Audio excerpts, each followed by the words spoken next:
میاں اور بیوی کے درمیان جدائی یا طلاق کے ذریعے ہوتی ہے یا وفات کے ذریعے ہوتی ہے یا فسخ نکاح کے ذریعے ہوتی ہے۔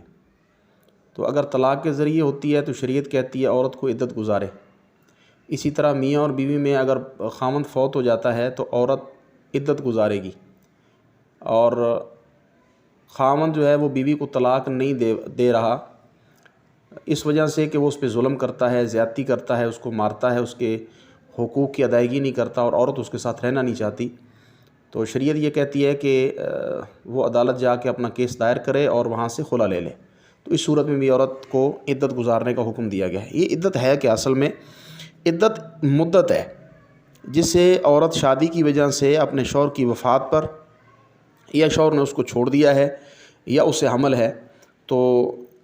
یہ جو پیریڈ اس نے گزارنا ہے، یہ جو مدت اس نے گزارنی ہے، یا وہ حیض کے ساتھ گزارے گی یعنی 3 پیریڈ کے ساتھ گزارے گی یا پھر مہینوں کے ساتھ گزارے گی۔ تو جو حاملہ عورت ہے اس کی جو عدت ہے قرآن مجید نے بیان فرمائی ہے وہ ہے وَأُولَاتُ الْأَحْمَالِ أَجَلُهُنَّ يَضَعْنَ حَمْلَهُنَّ۔ تو حاملہ عورتوں کی جو عدت ہے وہ وضع حمل ہے۔ جس عورت کو حمل ہو تو جب اس کا بچہ پیدا ہو جائے گا اس کی عدت ختم ہو جائے گی۔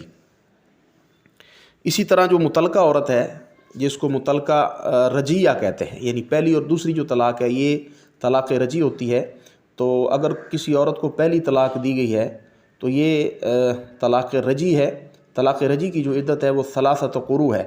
3 پیریڈ ہیں۔ تو 3 پیریڈ آنے سے پہلے اگر خاوند اور بیوی میں صلح اور رجوع ہو جاتا ہے تو وہ رجوع ہو چکا ہے، ایک طلاق کاؤنٹ رہے گی، لیکن اگر ان کی صلح اور رجوع نہیں ہوئی عورت اب آزاد ہے۔ اگر دوبارہ میاں بیوی آپس میں اکٹھے ہونا چاہیں تو وہ نئے نکاح کے ساتھ اکٹھے ہو سکتے ہیں۔ اسی طرح وہ عورتیں ہیں جن کے خاوند فوت ہو جاتے ہیں، تو سورہ بقرہ کی آیت نمبر 234 میں واضح طور پہ لکھا ہوا ہے کہ ان کی جو عدت ہے وہ 4 اشہر و 10، 4 مہینے 10 دن ہے۔